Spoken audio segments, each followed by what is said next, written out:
Good morning to all of you. How are you, students? I hope you all are fine in your homes. Today our chapter is the Mauryas and the Sung. ये इसका first part हम बना चुके हैं. उसमें हमने क्या देखा था? मौर्यस का प्रशासन था, जो शासता एस्टैब्लिशमेंट कब हुई थी? 321 बैक सेंचुरी में हुई थी. मौर्यस ने अपने शासन की स्थापना किसकी सहायता से की थी? चाणक्य, जिसे हम कौटिल्य के नाम से भी जानते हैं. जो चाणक्य यानी कि कौटिल्य थे, एक महान विद्वान थे, एक विश्वविद्यालय के टीचर भी थे. उनके द्वारा लिखी गई बुक इंडिका और अर्थशास्त्र जो मैक्सनीज ने लिखी थी, उससे हमें क्या पता चलता है? मौर्य साम्राज्य के प्रशासन के बारे में, एडमिनिस्ट्रेशन के बारे में पता चलता है. तो आज जो हमारा मेन एम है वो वही है कि मौर्य का एडमिनिस्ट्रेशन कैसा था, प्रशासन कैसा था, सोशल एंड इकोनॉमिक कंडीशंस कैसी थी, art and architecture, decline of the Mauryas, the Sungas. यही हमारे मेन एम है. मौर्य क्या है, डायनेस्टी क्या है, इसके बारे में हम सारा पढ़ चुके हैं. सबसे पहले शासक थे मौर्य वंश के Chandragupta Maurya, the second is Bindusara, the third is the Ashoka great. जिन तीनों के बारे में पढ़ चुके हैं. और first point is Mauryas administration. Maurya का जो प्रशासन था, मौर्य का जो भी किंग था, शासक था, ओवरऑल पावर्स उसके हाथों में होती थी. वो बहुत ही शक्तिशाली होता था. सारी ही एक्टिविटीज के ऊपर किसका अधिकार होता था? किंग के ऊपर होता था. किंग की हेल्प करने के लिए बहुत सारे मिनिस्टर्स होते थे. बाद में जो कौटिल्य थे, चाणक्य जो गुरु थे चंद्रगुप्त मौर्य के, वो प्राइम मिनिस्टर भी बने थे मौर्य डायनेस्टी के, मौर्य वंश के. उस टाइम पीरियड में मिनिस्टर्स को अमात्य के नाम से भी जाना जाता था. बहुत सारे मिनिस्टर्स होते थे अलग अलग वर्क के लिए, जैसे कि कैशियर होता था, कर इकट्ठा करने के लिए जो टैक्स लिया जाता था, टैक्स के लिए एक अलग डिपार्टमेंट बनाया गया था. जो मौर्य डायनेस्टी थी, मौर्य वंश था, उसे अलग अलग पार्ट्स में डिवाइड किया गया था. और अलग अलग पार्ट्स को जो डिवाइड किया गया था, अलग अलग पार्ट्स के अलग अलग गवर्नर्स होती थी. जो भी इनके किंग होते, मतलब जो भी इनके राजकुमार होते थे इस डायनेस्टी के, वो अलग अलग जगह के जो पार्ट्स में डिवाइड की गई थी उसके गवर्नर्स नियुक्त किए गए थे. बट ओवरऑल पावर्स किसके पास थी? किंग के पास थी. और इनके पास जो सेना थी, पैदल सेना होती थी, घोड़सवार होते थे, हाथी होते थे और रथ वगैरह होती थी. और नदियों में भी बेड़े छोड़े जाते थे एक जगह से दूसरी जगह पे जाने के लिए. और इसके अलावा इनके पास बहुत सारे जासूस भी रखे होते थे, मतलब जासूसी करने के लिए.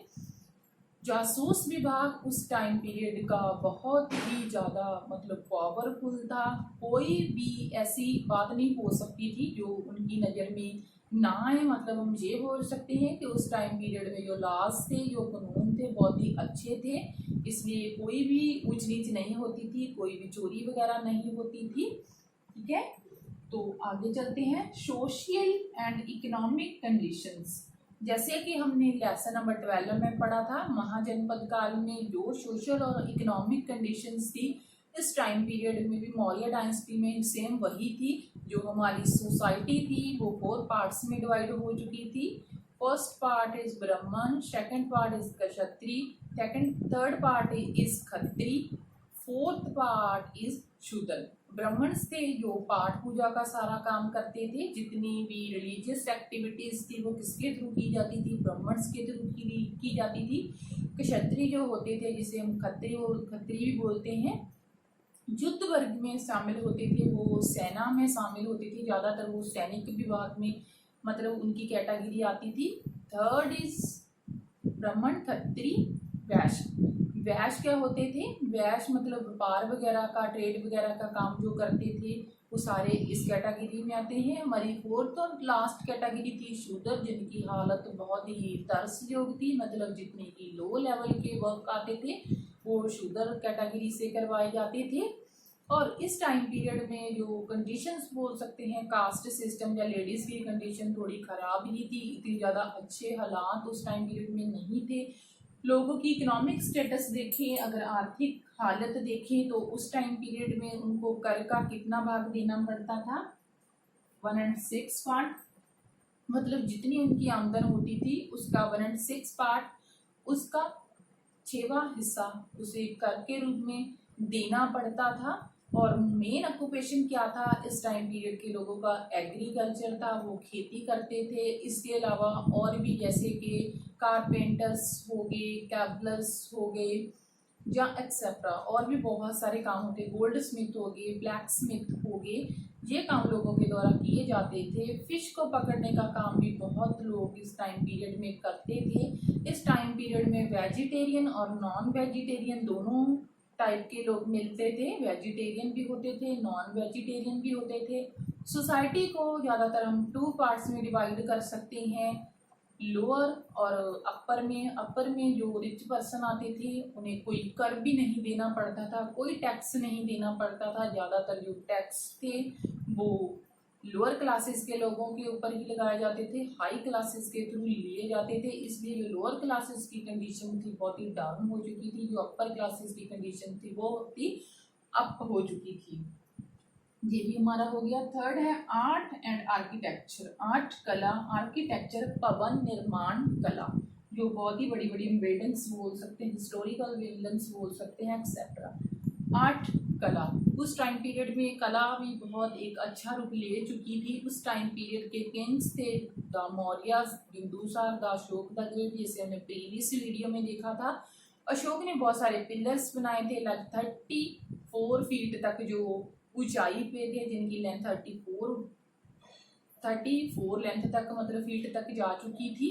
और इसके अलावा बहुत सारे उन्होंने मैसेज अपने स्टॉक्स पे भी लिखवाए थे, बहुत ही टेम्पल्स थे, मंदिर की मतलब बेल्स पे भी, मंदिर की वॉल्स पे भी लिखवाए थे, सॉरी बेल बोला गया, वॉल्स पे भी लिखवाए थे। और इसके अलावा अशोक के द्वारा एक बहुत ही महान मतलब स्टैचू बोल सकते हैं बनाया गया था, जिसमें 4 lions back to back seated है, मतलब 4 लॉयंस की जैसे जो हमारा नेशनल सिंबल भी है इंडिया का, जिसे हम बोलते हैं, आपने देखा होगा कॉइन्स के ऊपर देखा होगा और भी हमारी करेंसी के ऊपर देखा होगा कि 4 लॉयंस बैक टू बैक एक दूसरे के साथ बैक टू बैक सीटेड होते हैं, लगे हुए होते हैं। हमें देखने पे ऐसा लगता है कि एक सामने है, एक इधर है और एक इधर है, 3 दिखते हैं, बट एक बैक में भी होता है। ये कहाँ पे बनी हुई है, ये स्टैचू कहाँ पे बना हुआ है? सारनाथ पे बना हुआ है। अशोक का स्तंभ, अशोक का पिलर्स हम इसे बोलते हैं। इसको इंडिया ने अब अपने नेशनल सिंबल के तौर पे लिया हुआ है। ये भी अशोक के टाइम पीरियड में अशोक के द्वारा बनवाया गया था। इसके अलावा अशोक ने कई सारे मतलब कॉइन्स भी बनाए थे, कॉपर्स के, गोल्ड के, सिल्वर के, जो कि जिनकी ज़्यादा अच्छी शेप नहीं थी, बट उनकी जो शाप थी उससे ही पता लगता था कि हाँ जी ये कॉइन्स हैं, जो चीज़ों को सेल करने के लिए और परचेस करने के लिए, खरीदने और बेचने के लिए होते थे। आर्किटेक्चर बहुत ही सारे उस टाइम पीरियड में, जैसे कि बाबर की गुफा होगी, सांची का स्तूप बनाए गए थे। सांची का स्तूप एक बहुत ही मतलब हिस्टोरिकल प्लेस बोल सकते हैं, हाँ जी।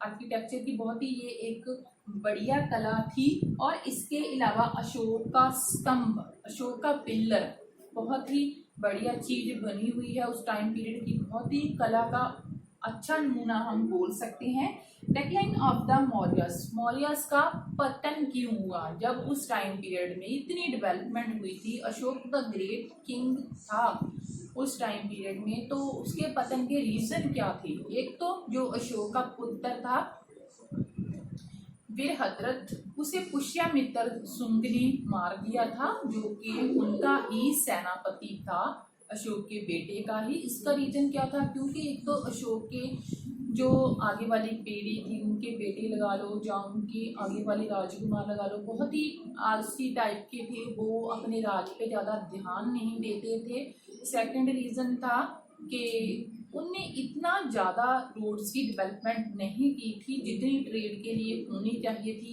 एक जगह से दूसरी जगह तक व्यापार के लिए जो रोड्स मेंटेन होनी चाहिए थी, इतनी ज़्यादा मेंटेनेंस नहीं हो पाई थी इस टाइम पीरियड में, इसलिए पैसे की कमी हो गई थी, व्यापार नहीं हो रहा था, कम हो रहा था फॉरेन कंट्री से, ये भी रीज़न था। थर्ड रीज़न इज के उस टाइम पीरियड के जो कर्मचारी थे, जो सैनिक थे, उनकी हेल्प के लिए प्रोवाइड किए जाते थे, वो भी बहुत ही ज़्यादा करप्ट हो गए थे, भ्रष्टाचार हो गए थे। उन्होंने भी अशोक की डेथ के बाद का मतलब इन लॉज में, कानून में या कामों में ध्यान देना बिल्कुल ही बंद कर दिया था। यही 3-4 रीजन थे कि अशोक के बाद जब बिरहदरत उनके बने थे किंग, तो मौर्य साम्राज्य के पतन का रीजन था दासुंग। जैसे कि हमने पढ़ा कि बिरहदरत की डेथ करके पुष्यमित्र शुंग ने शुंग वंश की, शुंग डायनेस्टी की इस्टाब्लिशमेंट की थी, स्थापना की थी, क्योंकि वो शुंग डायनेस्टी से, शुंग वंश से बिलोंग करते थे। इसलिए मौर्य वंश को हटाकर उन्होंने मौर्य वंश के किंग की खुद हत्या करके किस डायनेस्टी की स्थापना की थी? दासुंग की। सुंग के बाद पुष्यमित्र शुंग के बाद अग्निमित्र शुंग था, जो शुंग वंश का नेक्स्ट शासक बना था। बट जो शुंग वंश था ज़्यादा टाइम पीरियड तक टिक नहीं पाया था, उसका भी पतन हो गया था। और इसके बाद पल्लव आ गए, कुषाण आ गए, शक आ गए, जिसके लिए अलग से एक लेसन है, हम आगे वाले लेसन्स में पढ़ेंगे। इसके बारे में भी इतनी ही बात करेंगे। तो आज हमने क्या किया? आज हमने देखा कि मौर्य वंश में एडमिनिस्ट्रेशन कैसा था, प्रशासन कैसा था, सोशल कंडीशंस कैसी थी, इकोनॉमिक कंडीशंस कैसी थी, आर्ट और आर्किटेक्चर कैसा था, पतन के रीजंस क्या थे और शुंग की स्थापना कैसे हुई। उन्होंने मौर्य वंश के आखिरी शासक को पुष्यमित्र शुंग ने, जो सेनापति था मौर्य शासक का, खुद किंग को मार दिया था और शुंग वंश की जो स्थापना की थी। आई होप आपको लेसन समझ आ गया होगा। Have a nice day.